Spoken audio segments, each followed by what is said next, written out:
Hello and good morning. I am Shudito.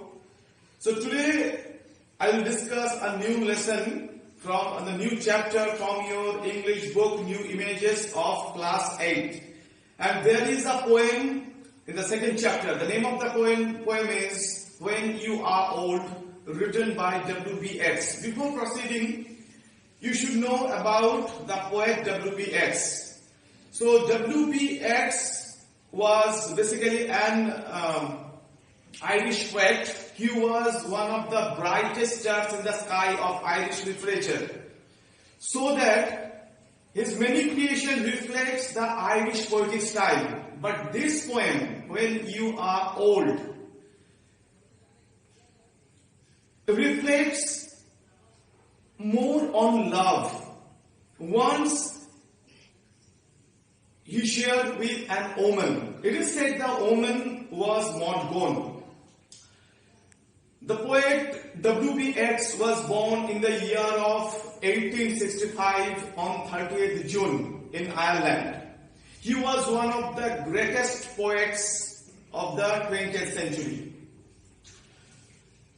The Stolen Child, The Second Coming, Among School Children are some remarkable composition by W.B. Yeats. He took education in London and he received the Nobel Prize in Literature for his excellent creation. This famous poet died in the year of 1939 on 28th January. So let's begin the new poem from your English book, New Images, chapter number 2. And the name of the poem is When You Are Old. So stay tuned with me. Thank you.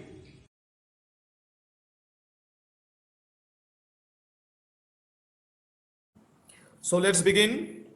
Let's read the poem. And the name of the poem is When You Are Old. And the composer of this poem is William Butler Yeats. So let's read. When you are old and grey and full of sleep and nodding by the fire, take down this book and slowly read and dream of the soft look your eyes at once and of their shadows deep. So basically it is a love poem. In this poem, the poet wanted to draw a picture of future. In the future, how his beloved will be. How his beloved will be nodding by the fire, will be grey, will be old, and how she will remember the old days of love. Okay? When you are old and grey and full of sleep. So when you will be old, you will be grey, and you will be full of sleep. Here, the poet asking his lover or beloved to think about her future when she will be old and grey. In this first stanza, she wanted to draw an image of of his lover or beloved. The image of nodding by the fire. Nodding by the fire. Nodding means dodging. Okay? The nodding by the fire means to sit by the fire and dodging. His lover will be dodging by the fire. This refers how an old woman will become weak and will sit by the side of the fire with a dodging mood. The speaker is asking this lady to draw a picture herself as an old woman and then to take down this book. Take down this book. Take down this book and slowly read and dream of the soft look. It is that very book where this poem will be written, and then she will recall her beauty. Okay? And slowly read and dream of the soft look your eyes had once and of their shadows deep. How you had a pair of eyes and it was so beautiful. You have to recall You have to think, you have to recall about the past. Okay? So now the next stanza.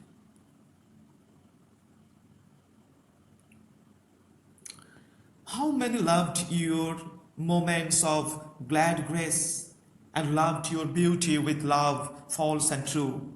But one man loved the pilgrim soul in you and loved the sorrows of your changing face. So in the second stanza, the poet is asking his beloved, to think of herself as old, but remembering herself as she is in the present.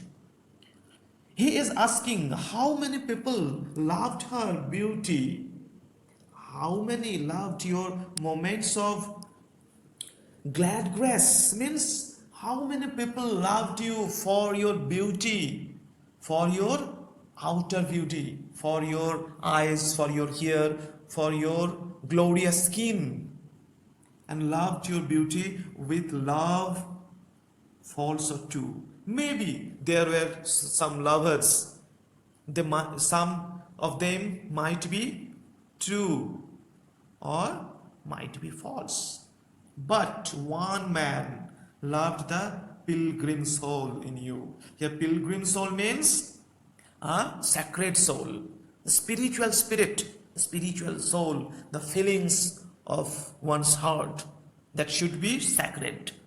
So, there was one and only man who loved your heart and loved the sorrows of your changing face. So, what does it mean? What does it mean? Your changing face? The changing face means there was a boy who loved her feelings, her emotions, her soul, her each and every ups and downs of her life. And the young boy was no other than the poet himself. So, it was the poet who loved only her soul, her inner feeling, her emotion, her temptation, her temper, her each and every ups and downs of her life. But other peoples loved her outer beauty, her eyes, her hair, her glorious skin, her outer shape of body. Okay? So it is the second stanza. Now have the third stanza.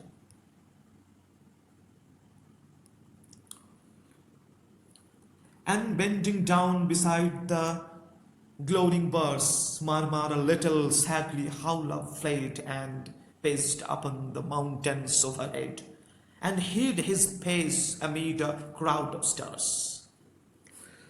So in this third stanza, the speaker reminds the woman that she is imagining herself as an old woman. The description, bending down beside the glowing birds, bending down beside the glowing birds. It used to done by the weak and old people. Okay? And it reminds the readers that she is picturing herself as an old woman sitting by the fire reading a book written by the writer himself, the poet himself, and the speaker here. In the next line, murmur a little sadly how love fled. What does it mean? Here it is a melancholy expression. Now she is sad because of how love fled. How love fled from her. She was not able to recognize her real lover, her real love. How he was forced to leave away from her because of her rejection again and again, and paced upon the mountains of her head and hid his face amid a crowd of stars. So here her lover was bound to leave her due to her rejection again and again. So it made him flew away, run away from her, and made him run away to the mountains and hid his face forever in the crowd of people. Forever means crowd of stars means stars.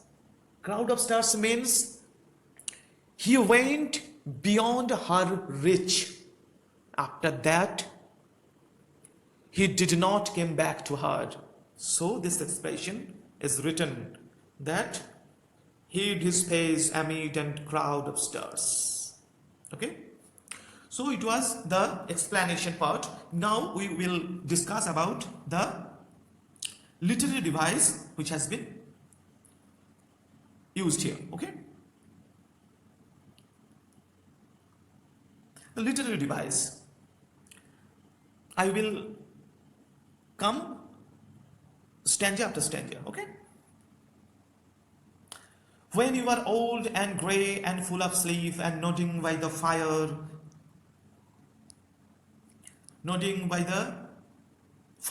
take down this book and slowly read and dream of the soft look, your eyes at once and of their shadows deep. So at first, we have to know what is the rhyme scheme of this first stanza. The rhyme scheme of this first stanza is A, B, B, A. Why? Because sleep is rhyming. Sleep is rhyming to deep and book is rhyming to look. So sleep in the first line and deep is fourth line. So the same number will be applicable in the matter of rhyming words. So that should be, it is A, B, B, A. Okay. After that, symbolism. What is symbolism? It refers a symbol. What is the symbol here? The symbol is grey. Grey means, grey is the symbol of old age. So here, grey means without color, without scent, without glory, each and everything without this. So grey means here old, frail, gone. Okay, so it is a symbol of old. Next, imagery. What is imagery? Imagery is nothing but the creation of an sensory effect. Whenever we read a poem, an image is created in our mind. So in the first stanza, it's just like an image. An old woman is sitting by the fire, reading a book, dodging. It's just like a picture. So a picture is being created here. So it is also a figure of speech. It is called imagery. The whole thing, it is under imagery. After that, anaphora. What is anaphora? In this second line and third line, there is an anaphora. What is anaphora? The repeated use of a word at the start of two or more consecutive lines. So here, and. Here starts, and nodding by the fire, take down this book and slowly read and dream of the soft look. So here, this is anaphora because and is used at the first of two lines. Okay. Next.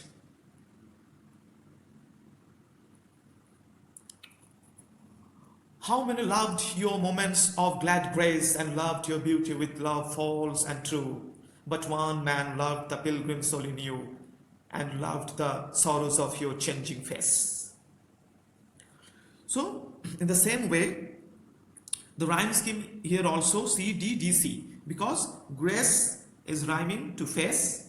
That's why it is C and C. And true is rhyming to you. That's why it is D and D. Okay, so C, D, D, C. It is the rhyming scheme of this stanza. Again, there is used anaphora. This is used here and loved and loved. It is total the symbol of anaphora. What is anaphora? The repeated use of a word at the start of two or more consecutive lines. So here and here it is used. So it is example of anaphora. After that, alliteration. What is alliteration? The repetition of a consonant sound at the start of two or more consecutive words, such as glad, grace. Okay? So G is repeated, the consecutive two words, and the first word, the first letter, this word is G, and the second word first letter is also G. So glad grace is example of alliteration. After that, metaphor. Metaphor is comparison. Metaphor is indirect comparison to anything, such as pilgrim soul. The soul is compared to pilgrim. Okay, so here it is the example of metaphor. After that, antithesis. What is antithesis? And use of opposite words in close placement. Okay, or if you want to say that antithesis is a rhetoric device in which two opposite ideas are put together but not side by side or joined in a sentence to express and contrasting effect. So it is not side by side, there is an or. Okay, so it is the definition of antithesis. It is, what is the meaning of this? There may be some lovers, they may be true or they may be false. Okay, so it is antithesis. After that, in the same way, the rhyme scheme of the third stanza is also EFFE. Okay, that is the rhyme scheme. And imagery. Imagery, it is, you know it very well. Before I said what is imagery, a picture is being created when you are reading a poem or something. A picture is being created.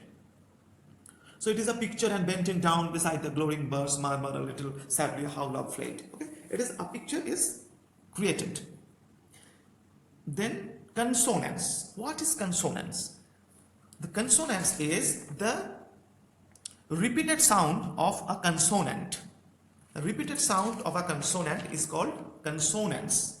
So what is the repeated sound? B, B and B. Bending beside birds. It is the repetition. The B sound is very prominent in the first line of the third stanza. So it is the example of consonance. After that, assonance. In the same way, the repetition of vowel sound. Here, bending beside glowing.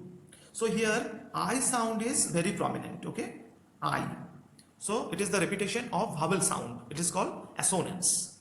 After that, personification. Here love is being personified. How love fled. What is personification? When an inanimate object is treated just like a human being. So love is used here just like an living thing. So love fled. It is not possible. It is a sense. But in poetry or poem, here it is used in this way. Okay. So here it is called personification. After that, anaphora, again and and. Okay, it is used in this way. So it is also anaphora. Alliteration, again, hid his H. The H sound is very prominent. Consecutively they have set side by side. So hid his HH. It is the sound of alliteration. After that, again assonance. Assonance, that is I. Hid his amid. So it is the repetition of vowel sound. Okay, it is the repetition of vowel sound, that is I. So hid his amid. So it is example of assonance. After that, consonance. In the last line there is a consonance, that is and, that is D and amid crowd. Okay, so D sound is very prominent in this line. So it is also called the consonance. Okay, so students, I think it will be very helpful to you. Keep watching this video and stay tuned with me, and love and share this video if you want, and don't forget to put comment in the comment box. Okay, so thank you, have a nice day.